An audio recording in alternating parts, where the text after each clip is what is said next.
یہ جو new year ہے اس کی شروعات کہاں سے ہے؟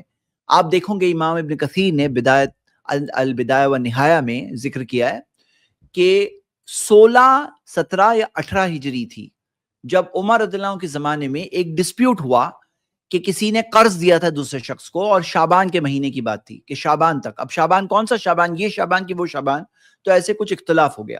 اختلاف ہونے کے بعد انہوں نے یہ چیز طے کی کہ جب ایک اختلاف ہو رہا ہے، اب ایک کیلنڈر کی سخت ضرورت ہے، تو 16 17 18 ہجری کی بات ہے، تب جا کر یہ کیلنڈر ترتیب میں آیا۔ اس وقت پر عمر رضی اللہ عنہ نے مشورہ کیا، بعض لوگوں نے کہا کہ ہمیں بھی جو سیزر کا جو کیلنڈر چل رہا ہے، جو کرسچنز کا جو کیلنڈر تھا، جو سی ای کیلنڈر، ہمیں بھی وہ کیلنڈر لے لینا چاہیے۔ بعض نے کہا نہیں، جو پرشینز کا کیلنڈر ہے وہ لینا چاہیے، لیکن عمر رضی اللہ عنہ نے کہا کہ نہیں، ہم اپنا خود کا کیلنڈر بنائیں گے، ہمارا خود کا کیلنڈر ہونا چاہیے۔ اور جو خود کا کیلنڈر ہونا چاہیے تو شروعات کہاں سے ہو؟ تو 4 الگ الگ پوائنٹ سے، یا تو اللہ کے رسول صلی اللہ علیہ وسلم کی پیدائش سے شروع ہو، یا تو نبوت جہاں ملی وہاں سے شروع ہو، یا تو ہجرت سے شروع ہو، یا تو اللہ کے رسول صلی اللہ علیہ وسلم کا جہاں انتقال ہوا وہاں سے وہ کیلنڈر شروع ہو۔ تو یہ کیلنڈر کی شروعات کے تعلق سے کچھ ڈسکشن ہوا، اور کیونکہ پہلے دونوں ڈیٹس یعنی کہ نبی صلی اللہ علیہ وسلم کی پیدائش اور نبوت کا مشن جہاں سے شروع ہوا، یہ پہلے کی بات ہے اور زمانے جاہلیت کی بات تھی، اور پھر نبوت جو ملی نبی صلی اللہ علیہ وسلم کو، تو اس کے تعلق سے کچھ اختلاف ہو سکتا تھا کہ کون سا سال ہے، کہاں ہے، کب ہے۔ لیکن ہجرت ایک ایسا ایونٹ تھا جو بالکل واضح تھا۔ ہجرت کا جو سفر، جو معاملہ شروع ہوا، کہاں سے شروع ہوا؟ جب مدینہ والے بھی آئے تھے اور جو انہوں نے بیعت لیے تھے اللہ کے رسول صلی اللہ علیہ وسلم کے پاس، وہ کون سا مہینہ تھا؟ حج کے لیے آئے تھے وہ لوگ، اور ذی الحجہ کا مہینہ تھا۔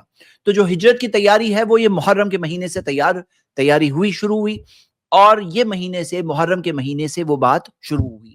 تو جہاں تک یہ کہنا کہ یہ محرم کا مہینہ یہ ہمارے اسلامی کیلنڈر کا فرسٹ مہینہ ہے، اس وجہ سے ہم لوگ منائیں گے، تو یہ فرسٹ مہینہ کب قرار دیا گیا، پہلا مہینہ کب قرار دیا گیا؟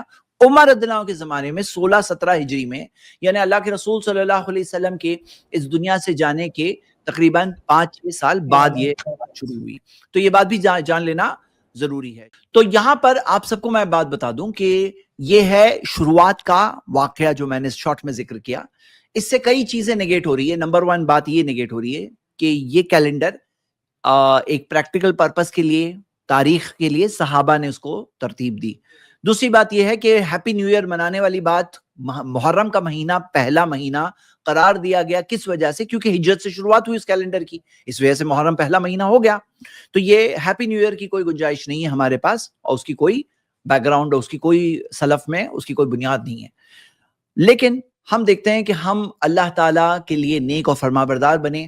ہر مہینہ وہ مہینہ ہے، اور خاص طور سے بعض مہینے حرمت والے مہینے ہوتے ہیں، تو 4 حرمت والے مہینوں میں سے ایک مہینہ محرم کا مہینہ بھی ہے، یعنی کہ 12 مہینے جو ہے ان میں سے 4 مہینے ایسے ہیں جو حرمت والے مہینے، ان میں سے ایک محرم ہے، تو وہ مقام تو ہے۔ اور اللہ کے رسول صلی اللہ علیہ وسلم نے فرمایا افضل الصیام بعد رمضان، رمضان کے بعد جو سب سے زیادہ فضیلت والا روزہ ہے، شہر اللہ محرم، وہ ہے اللہ کے مہینے محرم کا روزہ۔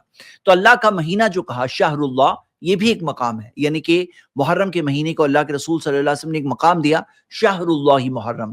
اور ہم سب کے لیے ایک ترغیب کی بات ہے کہ یہ مہینے میں جو 9 اور 10 محرم کا عاشورے کا روزہ ہے، اللہ کے رسول صلی اللہ علیہ وسلم نے 10 تاریخ کو روزہ رکھا تھا، اور نبی صلی اللہ علیہ وسلم نے ارادہ کیا کہ اگلے سال میں زندہ رہا تو 9 کو بھی روزہ رکھوں گا۔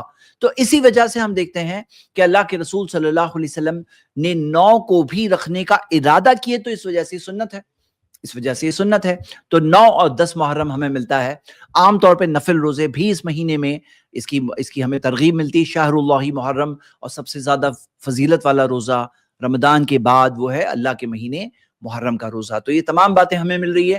میرے بھائی میری بہنیں، آج کی اسٹریم کے اندر بہت سارے یہ سینسیٹیو ٹاپکس ڈسکس ہونے والے ہیں، اور میں استقبال کرتا ہوں وہ تمام لوگوں کا جنہیں لگتا ہے کہ ان کے پاس دلائل ہے، پروف ہے، تو وہ آئیں اور اپنے دلائل پیش کریں، اور یہ چیز جب وہ پیش کریں گے انشاءاللہ تو اس روشنی میں وہ باتوں کو سمجھ سکتے ہیں۔ دیکھیے، حق بات اپنی جگہ پر ہے، جو چیز کوئی کہہ رہا ہے کہ اللہ کے دین میں ہے، دین اسلام محفوظ دین ہے، اسے کوئی بدل نہیں سکتا، تو جو چیز دین اسلام کا حصہ ہے، کیسے ہو سکتا ہے کہ اس کی کوئی دلیل نہ ہو؟ کیسے ہو سکتا ہے اس کا کوئی ثبوت نہ ہو؟ تو جو چیز ثابت ہوتی وہ چیز ہم سب کو قبول کرنا چاہیے، اور جو ثابت نہیں ہے وہ چیز چاہے کتنی بھی اچھی لگے یا کتنے سارے ہی لوگ کر رہے ہوں، اس چیز کے پیچھے نہیں چلنا چاہیے۔ السلام علیکم ورحمۃ اللہ وبرکاتہ۔ اس کلپ کی فل ویڈیو دیکھنے کے لیے ہمارے چینل پر ضرور آئیں۔ آئی پلس ٹی وی نے ایک نیا یوٹیوب چینل شروع کیا ہے جس کا نام ہے آئی پلس ٹی وی اختلاف کا حل۔ اس چینل پر صرف اختلافی مسائل پر ویڈیوز آئے گی، لیکن دلائل کے ساتھ اور بھائی چارگی کے ساتھ۔ آپ کو میں دعوت دیتا ہوں کہ آپ بھی ہمارے اس چینل کو سبسکرائب کریں، ہماری ویڈیوز کو شیئر کریں اور نوٹیفیکیشن آئیکن کو آل سلیکٹ کریں تاکہ آپ کو ہماری ویڈیوز کا نوٹیفیکیشن مل سکے۔ جزاک اللہ خیر، والسلام علیکم ورحمۃ اللہ۔